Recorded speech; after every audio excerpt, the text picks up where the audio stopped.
Žutopeta Halajda. U jednom selu živjela je djevojka koja je bila lijena kao puž. Ovakve lijenčine svijet nije vidio.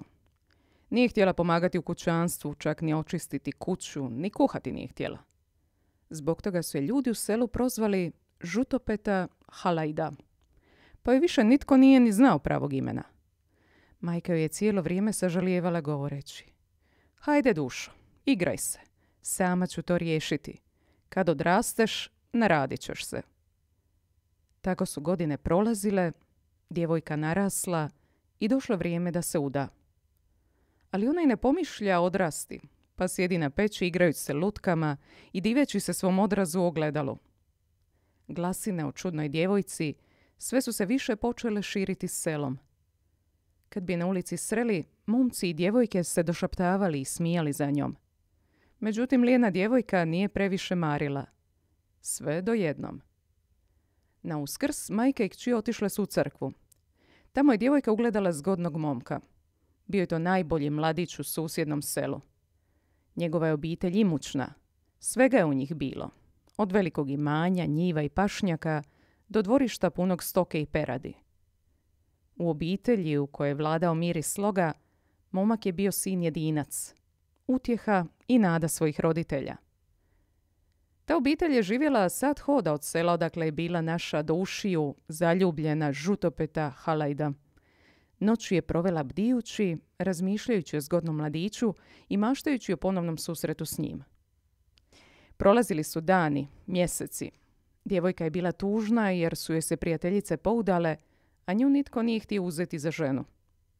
Mislila je da će se i mladić kojeg je voljela smijati kad sazna za njezine osjećaje. Naša je jadnica razmišljala i razmišljala što joj je činiti, te se dosjetila lukavstvom pridobiti svog odabranika. Jedne noći, obasjana mjesečinom, djevojka je pričekala da svi zaspu. Tiho se obukla i otrčala u susjedno selo. Prišla je kući u kojoj je živio mladić i pokucala na prozor. "Tko je tamo usred noći?" upitale su preplašene gazde. Ubrzo je stigao odgovor s druge strane. "Ja sam Božji glasnik, a vi imate sina jedinca. Ako ne oženi Žutopetu Halajdu, umrijet će." Uznemirena majka je zapalila svijeću i izašla u dvorište. Ali tamo nije nikoga bilo. Djevojka se uspjela sakriti. A u kući te noći nitko nije mogao zaspati do jutra. Žutopeta Halajda je petama dala vjetra. Utrčala u kuću, kliznula pod deku i spavala do ručka, kao i obično. Cijeli tjedan mladićeva majka je gorko plakala i tek su je svakodnevni poslovi na imanju odvlačili pažnju od sjećanja na tu strašnu noć. Iduće nedjelje u crkvi, djevojka je zaljubljeno gledala u mladića koji je bio okružen lijepim djevojkama. Kao i obično, nitko nije obraćao pažnju na nju. Odavno je ta lijena djevojka svima bila nezanimljiva. Sljedeći tjedan, jedva dočekavši zvijezde na nebu, pojurila je u susjedno selo. I opet usred noći kuca na mladićev prozor govoreći: "Ja sam Božji glasnik, a vi imate sina jedinca. Ako ne oženi Žutopetu, umrijet će." Mladićeva majka je to čula i počela plakati. Istrčala van, ali tamo i ovaj put nigdje nikoga. Samo tišina, mjesec koji je sjao i nebo puno sjajnih zvijezda. Djevojka je dala petama vjetra, dotrčala do svoje kuće, zadovoljno se nasmiješila i brzo kliznula pod deku. Zaspala i probudila se pred ručak sva sretna, oduševljena podvalom koju je smislila. U mladićevoj kući svi su bili tužni. Majka je bila zaplakana, otac je šutio kao panj. Samo momak ih ohrabruje. "Majko, oče, ne tugujte. Ako je volja Božja, ispunit ću je. Biće sve u redu sa mnom." Nekako su preživjeli tjedan dana u nedoumici i ponovno su krenuli u crkvu. A tamo Žutopeta Halajda već čeka da vidi mladića, nadajući se da će možda progovoriti. Crkva je bila puna svijeta. Mladić je prišao Žutopetoj, stao kraj nje, ali nije ni riječi rekao. Bilo ga je sram. Razmišljao je što će ljudi reći. Nije se htio ženiti tako lijenom ženom. Ne izgleda loše, ali kako živjeti s njom kad će se cijelo selo smijati njezinom besposličarenju? Mučaljiv je otišao kući s roditeljima. Prošao je još jedan tjedan. Za to vrijeme, nakon što je pojela ukusne pite, narumenila crvenom ciklom obraze, Žutopeta isplela pletenicu, divila se sebi u ogledalu i čekala noć. Bila je topla kolovoška večer. Zrak je mirisao na pokošeno sijeno, neven, pelin, stolisnik i ljupču, u kojem je djevojka prala svoju kosu, sjećajući se majčina savjeta. Potrebno je prati kosu u ljupčacu da bi te momci voljeli. U dvorištu krave je mukala u svoje tele. Kokoši su kokodakale i ušuškale se pred spavanje. Cvrčci su pjevali svoje zaglušujuće pjesme. A djevojci je srce lupalo dok je nestrpljivo čekala noć kako bi opet otišla u susjedno selo. Samo je mjesec obasjao stazu svjetlom. Djevojka je dotrčala do mladićeve kuće, a osjećaji prema njemu nisu joj davali mira. Nasrtljivo je pokucala na prozor i ljutito rekla: ja sam Božji glasnik, a vi imate sina jedinca. Ako ne oženi Žutopetu Halajdu, umrijet će. Iskravši se, Halajda brzinom munje pobjegne kući, a u mladićevoj je ponovno zavladao nemir. Svi su istrčali u dvorište, ali nikoga nije bilo. Ujutro se mladić obrati roditeljima. Ne plači, majko, ne plači, oče. Pošaljite prosce Žutopetoj. Ja ću je oženiti i s njom živjeti na vaše veselje. Pokorit ćemo se Božjoj volji. Djevojka tu noć nije zaspala. Osjećaj tjeskobe, bijesa i zbunjenosti nije joj dao da sklopi oči sve do jutra.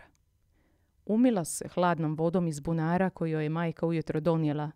Splela je pletenicu, dugačku i čvrstu, obukla najljepšu odjeću, vezala se vrpcom i čekala prosce. A provodadžije nisu odgađale. Mladić više nije mogao gledati patnju svojih roditelja, pa su, kako i priliči, pripremili košaru darova za mladu i otišli zaprositi Halajdu. Žutopetini roditelji nisu se mogli nagledati prosaca i predivnog mladića. Zanijemivši su stajali dok je iza njih izašla djevojka, vitka, lijepa, nježnih i bijelih ruku, nijednom poslovičnih. Upliče cvijet u kosu i tihim glasom pjevuši veselu pjesmicu. Mladić ju je zaprosio, uskoro se i oženiše. Mladićevi roditelji bili su tužni, ali nije se moglo nazad, pa su ju uzeli k sebi.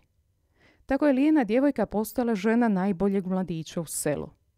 Sa sobom nije zaboravila ponijeti lutke, ogledalo, vrpce i svoju odjeću. Prvo jutro u muževoj obitelji s prvim zrekama sunca svi su bili na nogama. Otac je otišao u vrt, majka priprema hranu, a Halajda sjedi i igra se s lutkama, ogleda u ogledalu i divi sama sebi. Nitko je ne smeta. Svatko je zauzet svojim poslom. Kad su sjeli za večeru, majka je poslužila boršč i rekla: evo ti, sinko, više mesa, evo još kruha i češnjaka, jer si dosta posla napravio. A evo i tebi, gospodaru, boršča s mesom, vrhnjem i kiflićima. Uzmi i luk sa slaninom, jer si se kao vol trudio. I ja ću probati svoja jela, jer sam nosila vodu iz bunara, čistila kuću, skuhala boršč i ispekla rumene kifliće. A i Žutopeta Halajda zdjelu postavlja moleći: i mene, majko, poslužite. Na to je svekrva reče: drago dijete, u našoj obitelji postoji pravilo. Tko ne radi, taj ne jede. Djevojka se uvrijedila, digla se od stola i otišla leći.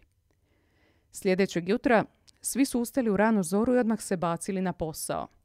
Svekrva davi patke, čupa ih, pravi perjanice za mladence, peče patku s jabukama, kuha kompot od krušaka.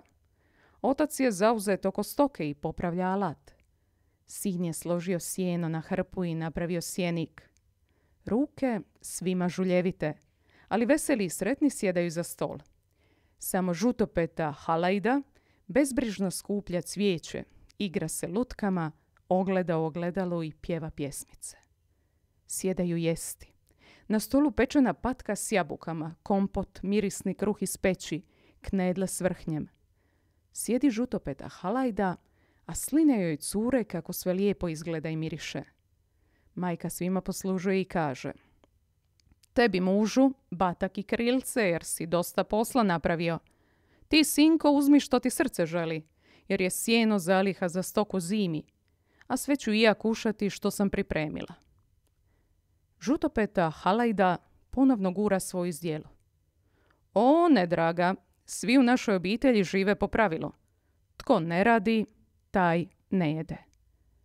Djevojka je gorko zaplakala i otišla u sobu. Htjela se vratiti svojima, jer su joj tamo davali hranu i nisu je ni na što tjerali. Došla je noć, a glad joj nije dala sklopiti oči. Želudac joj je kruljio. Halajda se okretala s jedne strane na drugu i nije mogla zaspati. Iscrpljena glađu i umorom, na koncu je zaspala. Rano ujutro se probudila, otrčala do bunara, umila se, uredila i bacila na posao. Donijela je vodu, naložila vatru u peći i spalila sve svoje lutke bez milosti. Pomela je kuću, dvorište i umorna sjela da se odmori. Nakon posla, u vrijeme ručka, obitelj se kao i obično okupila za stolom. Majka svima poslužuje i obraća se. Tebi, oče, slasna juha od kupusa, pečena bundeva, a tebi, sine, i sarme s vrhnjem. Naradili ste se. A tebi, nevjesto, evo malo vode što si danas donijela, kruha jer si pomela kuću, zdjela juhe jer koliko tko radi, toliko i jede. Djevojka je počela svakodnevno pomagati svekrvi. Učila je kuhati, peći, čistiti. Nije se svađala sa svekrvom. Razumjela je njene mudre riječi. Budila se izlaskom sunca, nosila je vodu, muzla krave, prala rublje, pekla pite, hranila volove, brinula se o peradi. I sama je uvijek bila sređena.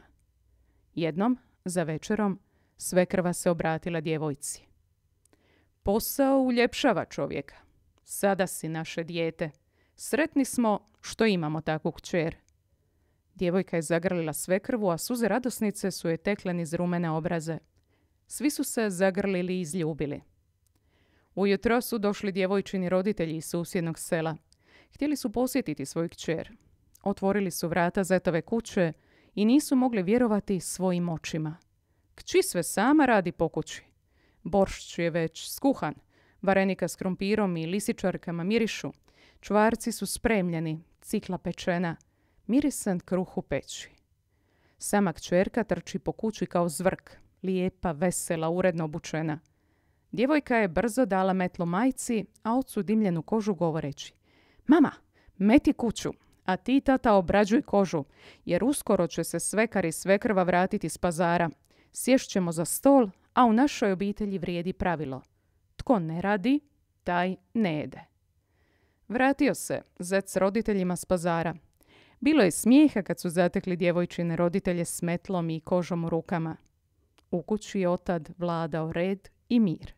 Svi članovi obitelji su neumorno radili, jer su pamtili staru narodnu mudrost: tko ne radi, taj ne jede.